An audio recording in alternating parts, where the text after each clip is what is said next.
Saya mencoba membayangkan ekspresinya saat itu. Apakah sudut bibirnya sedikit terangkat, hampir tidak terlihat? Apakah dia tahu karyawan berambut pirang itu mengintipnya, tetapi sengaja tidak berteriak? Apakah dia pada saat itu baru merasa dirinya hidup? Saya membuka lingkaran pertemanannya. Tidak ada apa-apa, bersih seperti air. Postingan terakhirnya adalah semangkuk nasi goreng 3 bulan yang lalu. Namun di ruang obrolan rahasianya, saya melihat Suwan yang belum pernah saya lihat. Lebih telanjang, lebih aktif, lebih bersemangatan, juga lebih tidak menjadi milik saya. Menjelang subuh, suamiku, saya tidak benar-benar selingkuh. Saya hanya tidak bisa mengucapkan sepatah kata pun. Matanya tidak terbuka, seolah memohon dalam mimpi. Saya perlahan menarik selimutnya, memadamkan puntung rokok, dan kembali ke tepi tempat tidur. Sepanjang malam, saya duduk di sampingnya, tidak bergerak, mata terbuka, seolah menunggu fajar, dan juga seolah menunggu sesuatu di dalam diri saya mati sepenuhnya. Saya tidak membongkarnya, meskipun setiap malam dia membelakangi saya, membalas pesan sambil tersenyum, meskipun suara air di kamar mandinya sering terdengar berbarengan dengan nada dering ponsel. Meskipun semakin banyak bau parfum asing dan pakaian dalam yang belum pernah saya lihat di tubuhnya, saya hanya mengamati dengan tenang seperti serigala yang patuh menunggu. Sebulan kemudian, saya menggunakan nomor ponsel baru dengan nada yang saya tiru, mengajukan diri masuk ke grup perkumpulan istri nokturnal lepas stres miliknya. Saya mengatur avatar seorang pria berusia 50 tahun dengan foto pemandangan yang hancur, nama panggilan jembatan kayu. Dia tidak mengenali saya. Bahkan dia secara aktif menambahkan saya. Kami mengobrol selama 2 hari. Topik dari stoking ke bagian bawah rok, dari mantel ke penutup mata. Dia semakin terbuka, semakin terlibat. Malam ketiga, dia mengirim pesan suara. Saya mengetik, "Kamu mau kencan di mana?" Dia mengirim 3 kata, "Kamu pilih saja." Saya berhenti sejenak, lalu membalasnya. Itu adalah hotel tempat kami menginap saat bertunangan. Dia membalas dengan cepat, "Saya pernah ke sana." Bangunan di kota tua, agak tua, tetapi kamar-kamarnya bersih tanpa debu. Saya menyalakan aromaterapi kesukaannya, membuat kamar basah. Saya meletakkan parfum yang paling sering digunakannya di samping tempat tidur, 2 handuk putih di kamar mandi, dan selimut beludru biru tua yang dia kenakan pada malam pertunangan kami di kaki tempat tidur. Di depan jendela, saya meletakkan karpet lembut. Sinar matahari masuk, membuat seluruh ruangan terlihat kabur namun ambigu. Dia pernah berkata, "Pencahayaan kamar ini sangat bagus. Saya bahkan ingin difilmkan di sini." Pukul 2.20, dia mengirim pesan, "Saya sudah sampai." Saya membalas, "Pintu tidak terkunci." Pukul 2.30, ketukan di pintu terdengar. Saya membuka pintu. Dia berdiri di ambang pintu, mengenakan penutup mata logam. Mantelnya dikancing hingga paling atas. Bibirnya berwarna merah anggur vintage. Rambutnya disanggul tinggi, dan di cuping telinganya tergantung sepasang anting perak yang belum pernah saya lihat. Dia tersenyum tipis. Suaranya sengaja dibuat serak dan seksi. Saya datang.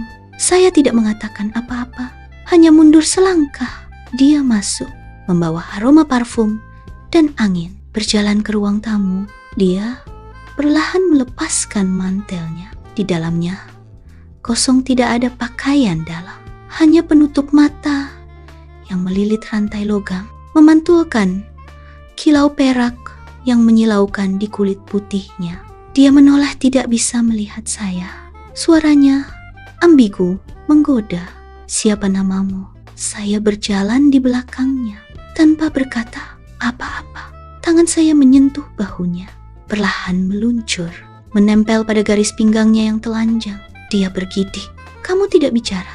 Kalau begitu saya akan mengikuti maumu." Suaranya sangat bergetar, seolah bersemangat dan juga seolah gelisah.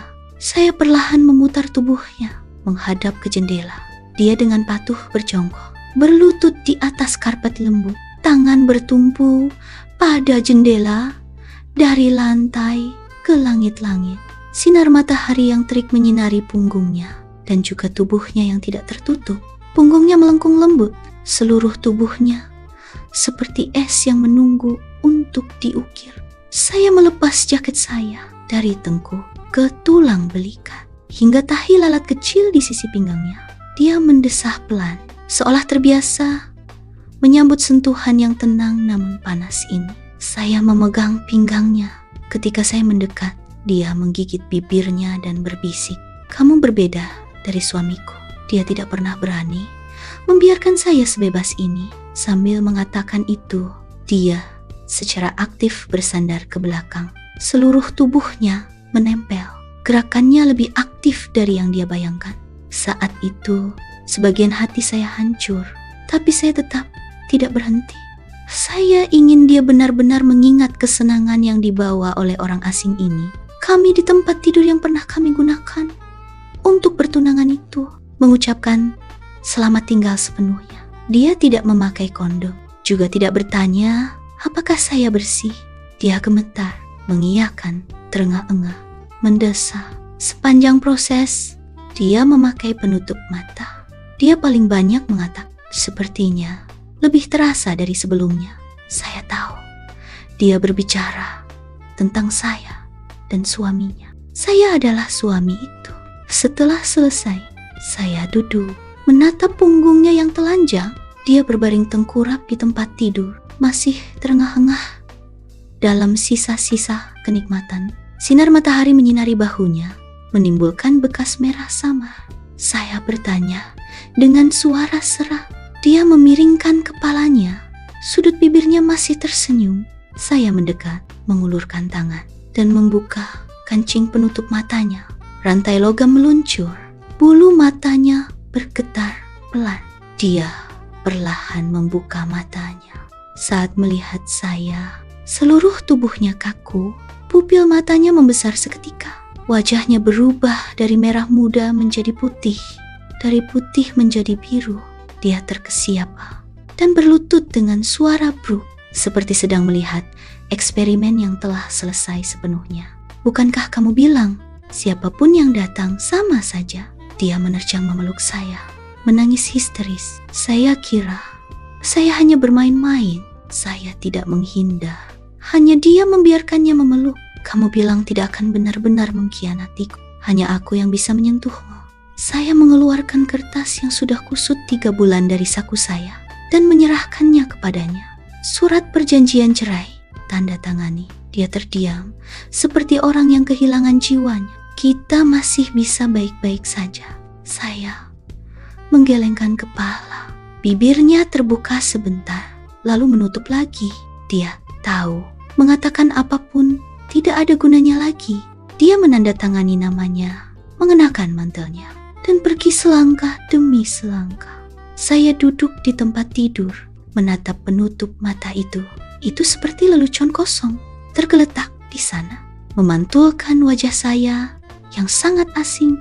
Malam itu, bulan bersinar sangat indah, tapi saya tahu Suwan sudah menghilang di balik penutup mata itu dan tidak pernah kembali.